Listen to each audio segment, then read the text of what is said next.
اس طرح ملکہ ترکان خاتون نے ایک ہی رات میں تمام امیروں کو اپنا طرفدار بنا لیا اور دارالسلطنت اصفہان پر قبضہ کے لیے بھی قوام الدولہ کو روانہ کر دیا گیا۔ صبح ہونے والی تھی اور تمام رات بیدار رہنے کی وجہ سے ملکہ تھک گئی تھی۔ دوسرے دن بھی اسے بہت سے کام نمٹانا تھے، اس لیے وہ تھوڑی دیر آرام کرنے کے لیے لیٹ گئی۔ ملکہ نے سونے سے پہلے کنیزوں کو حکم دیا تھا کہ اگر شاہی طبیب آئیں یا خلیفہ کی طرف سے کوئی پیغام موصول ہو تو اسے فوراً بیدار کر دیا جائے۔ ملکہ مشکل سے 2 گھنٹے سوئی تھی کہ نوروز نے آ کے اسے اٹھا دیا۔ شاہی طبیب تشریف لائے ہیں ملکہ عالیہ۔ مجرا بجا لانے کے بعد نوروز نے ہنستے ہوئے اطلاع دی۔ ملکہ کی طبیعت بہت کسل مند تھی، لیکن نوروز کا ہنستا ہوا چہرہ دیکھ کر وہ بھی مسکرا دی۔ نوروز، تجھے ہر شخص خوبصورت دکھائی دیتا ہے، طبیب شاہی کے بارے میں تیرا کیا خیال ہے؟ طبیب شاہی اپنے پیشے میں بہت خوبصورت ہیں ملکہ عالیہ، نوروز نے برجستہ جواب دیا۔ ملکہ ہنس پڑی، تیری اسی حاضر جوابی کی وجہ سے ہم تجھ پر مہربان ہیں۔ نوروز بڑی حاضر جواب اور ہنس مکھ تھی، تمام دن مسکراتی رہتی۔ سلجوقی امراء وزراء نوروز کی خوش مزاجی اور خوش سلفگی کی وجہ سے اسے پسند کرتے تھے۔ ملکہ کی منظور نظر ہونے کی وجہ سے نوروز کا درجہ دوسری کنیزوں کے مقابلے میں بہت بلند تھا۔ ملکہ ترکان خاتون سیاست کی بساط بچھا چکی تھی۔ اس نے حصول سلطنت کے لیے رات ہی سے سوچ سوچ کے چالیں چلنا شروع کر دی تھی۔ شاہی طبیب خلیفہ مقتدی کی ملازمت میں تھا، اس لیے اس مخالف کو رام ہی نہیں کرنا چاہتا تھا، اسے کام بھی لینا تھا۔ ملکہ طبیب شاہی سے بڑی خندہ پیشانی سے ملی اور اسے ساتھ لے کر ملک شاہ کے کمرے میں داخل ہوئی۔ کمرے کے باہر مسلح عورتوں کا سخت پہرا لگا دیا گیا تھا، دور دور تک پرندہ بھی پر نہ مار سکتا تھا۔ کسی کو کمرے میں داخل ہونے کی اجازت نہ تھی، صرف نوروز کمرے کے دروازے تک آ سکتی تھی، اسے بھی یہ حکم تھا کہ باہر سے دستک دے۔ شاہی طبیب نے ملک شاہ کے چہرے سے چادر ہٹائی تو جھجک کے پیچھے ہٹا۔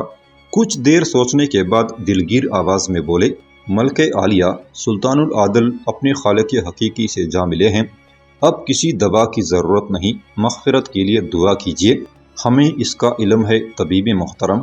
ملکہ سنجیدگی سے بولی، ہم اس صدمے کو تمام رات بڑے کرب سے برداشت کرتے رہے، ہمیں آپ کی آمد کا بے چینی سے انتظار تھا۔ اس وقت انتقال فرمایا سلطان معظم نے؟ طبیب نے پریشانی سے پوچھا۔ سلطان تو ہمیں آغاز شب ہی میں داغ مفارقت دے گئے تھے، ملکہ نے گھٹی گھٹی آواز میں جواب دیا۔ ملکہ عالیہ، مجھے اسی وقت طلب کر لیا ہوتا آپ نے، طبیب صدمے سے بولا، پھر ذرا سوچ کے کہا، کیا امیر المومنین کو یہ اندوہناک خبر پہنچ چکی ہے؟ نہیں طبیب محترم، ملکہ نے بھرائی ہوئی آواز میں کہا، صاحب اقتدار لوگوں کی موت پر مصلحت کی چادر ڈالنی پڑتی ہے۔ آپ کو علم ہوگا کہ خلیفۃ المسلمین امیر المومنین خلیفہ دولت عباسیہ محترم و مکرم مقتدی بامر اللہ نے شہزادہ محمود کو ولی عہد سلطنت سلجوقیہ کا پروانہ جاری کر دیا ہے، لیکن ہم اس وقت دارالسلطنت اصفہان سے دور ہیں۔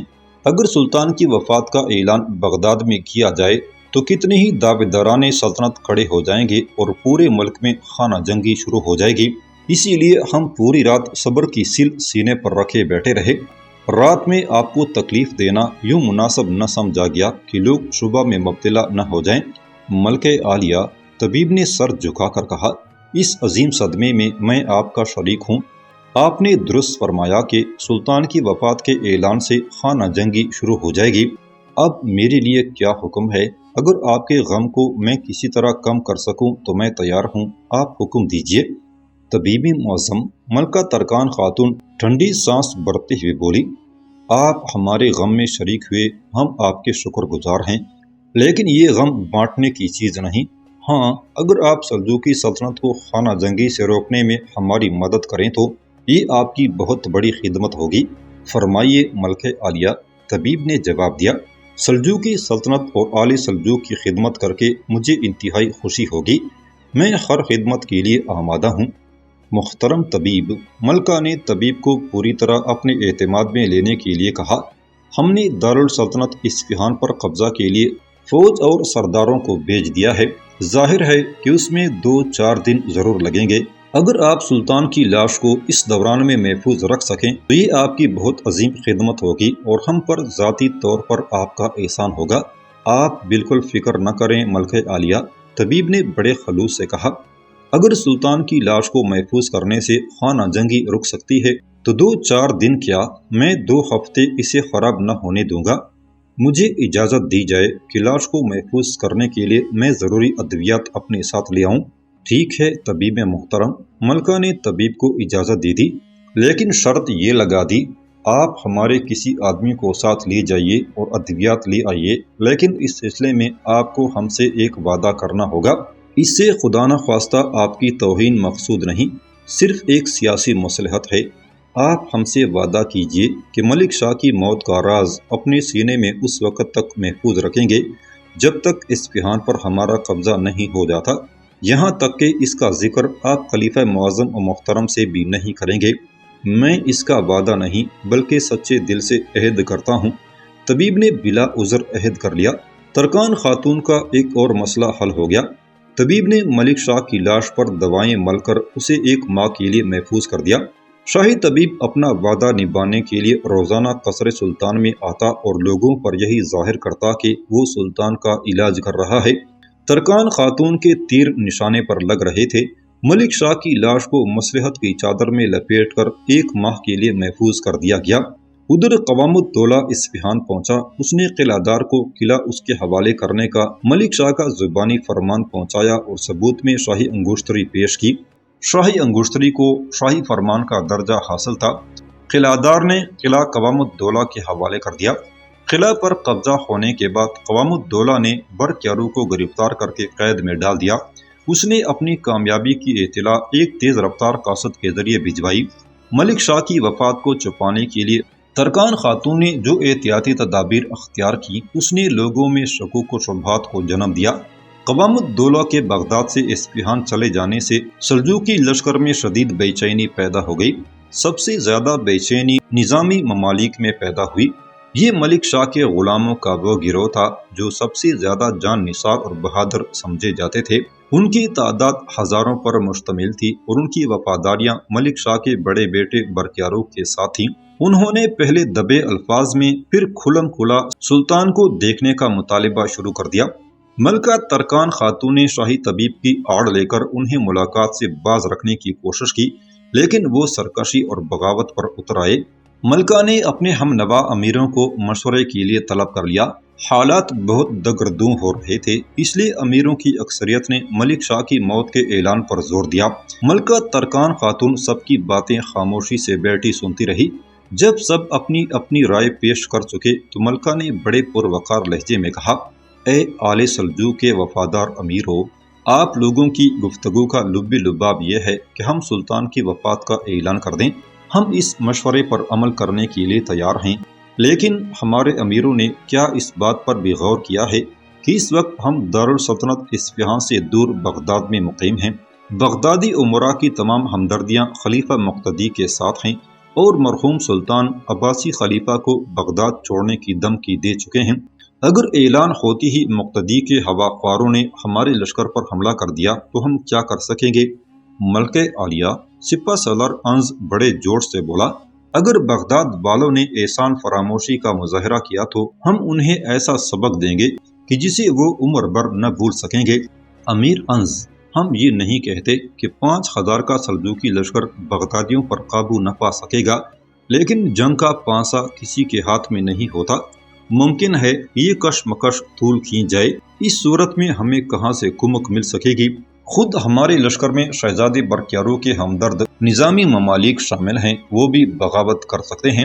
ملکہ عالیہ، تاج الملک نے سنجیدگی سے کہا، یہ خطرات واقعی ایسے ہیں جنہیں نظر انداز نہیں کیا جا سکتا، لیکن سوال یہ ہے کہ ہم کب تک امید و بھیم کی کشمکش میں مبتلا رہیں گے؟ ہمیں جلد اس کا کوئی معقول حل تلاش کرنا ہوگا۔ ہمیں تمہاری بات پسند آئی تاج الملک، ملکہ نے اسے ملتفت نظروں سے دیکھتے ہوئے کہا، اگر امراء پسند فرمائیں تو ہم اس کی تدبیر پیش کریں۔ ضرور ضرور ملکہ عالیہ، ہر طرف سے آواز آئی، ہم وفادار آپ کی تدبیر پر ضرور عمل کریں گے۔ ہمارے خیال کے مطابق قوام الدولہ نے اس وقت تک اصفہان پر قبضہ کر لیا ہوگا۔ ملکہ ترکان خاتون نے کہنا شروع کیا، قوام الدولہ کی کامیابی کا پیغام ہمیں کسی وقت بھی مل سکتا ہے۔ اگر ہم اصفہان پر قبضے کا انتظار کر سکیں تو اس کے کئی فائدے ہوں گے۔ اصفہان ہاتھ آتی ہی ہم سلطان کی وفات کا اعلان کر دیں گے اور اسی کے ساتھ شہزادہ محمود کی ولی عہدی کی رسم ادا کریں گے۔ مقتدی نے ہمیں ولی عہدی کا پروانہ دے دیا ہے، ہم اس کی تشہیر پورے بغداد میں کریں گے، اس لیے بغداد کا کوئی شخص ہماری مخالفت نہ کرے گا، اور اگر کوئی گڑبڑ ہوئی تو ہم اصفہان سے تازہ دم لشکر منگوا سکتے ہیں۔ ملکہ عالیہ کی تدبیر نہایت دانشمندانہ ہے، تاج الدولہ بولا، لیکن ہمیں نظامی ممالک سے بھی ہوشیار رہنا ہوگا، ان کا بھی کچھ علاج ہونا چاہیے۔ اس کا علاج بھی سوچ لیا گیا ہے، ملکہ نے مسکرا کر کہا۔ ہم نے امیر ابو العالی کے سپرد یہ کام کیا ہے کہ اگر کل تک اصفہان پر قبضے کی اطلاع موصول نہ ہو تو لشکر میں جتنے نظامی ممالک ہیں انہیں غیر مسلح کر دیا جائے۔ اگر آپ لوگوں کو یہ بات پسند نہ ہو تو ہم اپنا حکم واپس لے سکتے ہیں۔ ملکہ عالیہ نے یہ قدم اٹھا کر ہماری مشکل آسان کر دی۔ تاج الملک نے کہا، ہم سب ملکہ سے یہی درخواست کرنے والے تھے، ہم تو چاہتے تھے کہ نظامی ممالک کو آج ہی گرفتار کر لیا جائے۔ اس مختصر گفتگو کے بعد یہ محفل برخاست ہو گئی۔ ملکہ ترکان کو وہی قدم اٹھانا تھا جو وہ خود طے کر چکی تھی۔ اس نے امیروں کو بلا کر انہیں مطمئن بھی کر دیا تھا اور تائید بھی حاصل کر لی تھی۔ جس رات یہ معاملات طے ہوئے اسی رات ملکہ ترکان خاتون کو اصفہان پر قوام الدولہ کے قبضے کی اطلاع بھی مل گئی۔ اس خبر سے اسے بے انتہا خوشی ہوئی۔ ملکہ نے اسی وقت اپنے معتمد خاص اور وزیر اعظم تاج الملک کو بلا کر یہ خوشخبری سنائی اور اسے حکم دیا کہ کل ملک شاہ کی وفات کے اعلان اور شہزادہ محمود کی ولی عہدی کی رسم ادا کرنے کے انتظامات کیے جائیں۔ تاج الملک کو رخصت کرنے کے بعد ملکہ نے امیر ابو المعالی کو طلب کیا اور حکم دیا کہ کل نظامی ممالک پر گہری نظر رکھی جائے، اگر وہ شہزادے محمود کی ولی عہدی کے وقت کوئی گڑبڑ کرنے کا ارادہ کریں تو انہیں فوراً گرفتار کر دیا جائے، لیکن مارنے والے سے بچانے والا زبردست ہوتا ہے۔ امیر ابو المعالی لشکر گاہ میں جا کر اپنی دستوں کے سرداروں سے اس سلسلے میں گفتگو کرنے میں مصروف ہو گیا تاکہ صبح سے پہلے سب انتظامات مکمل کر لے۔ ٹھیک اس وقت نظامی ممالک کے ایک خیمے میں کئی سردار بیٹھے آپس میں گفتگو کر رہے تھے۔ نظامی ممالک کے ہمدرد اور ملکہ ترکان خاتون کے مخالف اصفہان میں بھی موجود تھے۔ قوام الدولہ نے اصفہان پر قبضہ کر کے جب شہزادہ برقیارو کو گرفتار کیا اسی وقت نظامی ممالک کے 2 سوار اصفہان سے بغداد کی طرف چل پڑے۔ یہ دونوں سوار بھی بغداد پہنچے اور بڑی پوشیدگی سے ممالک کے خیموں تک پہنچ گئے۔ اس طرح نظامی ممالک کو اصفہان پر قبضے کی اطلاع ملکہ ترکان خاتون سے کئی گھنٹے پہلے مل گئی تھی۔ صبح کو جب تمام سلجوقی امراء اور وزراء ملکہ ترکان خاتون کے سامنے ملک شاہ کی وفات کے اعلان اور شہزادے محمود کی رسمی ولی عہدی کے انتظامات کی تفصیل بیان کر رہے تھے تو انہیں اطلاع دی گئی کہ نظامی ممالک کے خیمے خالی ہیں اور رات کے وقت وہ سب لشکر گاہ کو چھوڑ کر چلے گئے ہیں۔ اس خبر سے تمام امیر پریشان ہو گئے، لیکن ملکہ ترکان خاتون کے چہرے پر شکن تک نہ آئی۔ اس نے پررعب لہجے میں کہا، نظامی ممالک کا ہمارے لشکر سے نکل جانا ایک اور نیک شگون ہے، ہم انہیں گرفتار کرنے یا قتل کرنے کی زحمت سے بچ گئے ہیں۔ اصفہان پر ہمارا قبضہ ہے، وہاں کا تمام شاہی لشکر ہمارے ساتھ ہے، یہ 1000-2000 سوار ہمارا کیا بگاڑ سکتے ہیں؟ انہوں نے برقیارو کے زور پر ہمیں چھوڑا ہے، لیکن انہیں خبر نہیں کہ برقیارو کو پہلے ہی گرفتار کیا جا چکا ہے۔ اصفہان پہنچتے ہی ہم اس کا فیصلہ بھی کر دیں گے۔ ترکان خاتون کا یہ تیر بھی نشانے پر بیٹھا تھا، بات بھی سمجھ میں آنے والی تھی۔ امیروں کی پریشانی دور ہو گئی۔ دن چڑھتے ہی قصر سلطان سے سلطان العادل ملک شاہ کی وفات کا اعلان ہوا۔ ملکہ ترکان خاتون ماتمی لباس پہنے بال کھولے حرم سرائے سلطانی سے برآمد ہوئی۔ سلجوقی لشکر میں کوہرام مچ گیا، ہر آنکھ اشک بار ہو گئی۔ خلیفہ مقتدی کو معلوم ہوا تو وہ بھی گھبرا کے اپنے عمائدین کے ساتھ ملکہ ترکان خاتون کے پاس تعزیت کے لیے آیا۔ ملکہ ترکان خاتون نے آنسو بہاتے ہوئے خلیفہ کا استقبال کیا اور دست بوسی کی اجازت چاہی۔ یہ ایسا موقع تھا کہ خلیفہ انکار نہ کر سکا۔ ملکہ ترکان خاتون دل میں نفرت بھرے لیکن چہرے پر تعظیم و احترام سجائے آگے بڑھی اور نہایت ادب سے خلیفہ مقتدی کے ہاتھ کو بوسہ دیا۔ یہ نظارہ بڑا غم انگیز تھا۔ سلطانوں کا سلطان دنیا سے اٹھ چکا تھا۔ سلجوقی سوار دھاڑے مار مار کے رو رہے تھے۔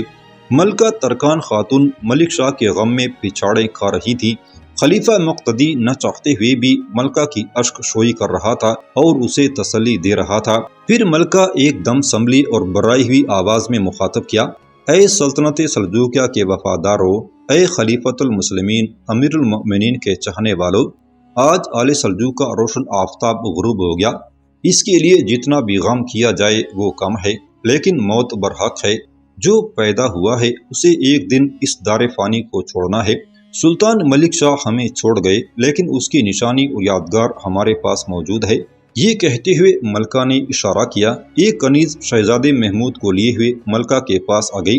ملکہ نے 4 سالہ محمود کو اپنی گود میں لے لیا اور سسکی بھرتے ہوئے بولی، خلافت عباسیہ کے پرستاروں اور آل سلجوق کے وفاداروں، یہ شہزادہ محمود ہے، ملک شاہ کی نشانی۔ خلیفہ محترم و مکرم نے اسے سلطان مرحوم کا ولی عہد اور جانشین مقرر فرمایا ہے۔ میں مجبور عورت ہوں، شہزادے کو خلیفہ محترم کے قدموں میں پیش کر رہی ہوں تاکہ وہ ملک شاہ کے جانشین کی تصدیق فرما دیں۔ خلیفہ مقتدی ولی عہدی کا پروانہ جاری کر کے پہلے ہی اپنے ہاتھ کٹوا چکا تھا۔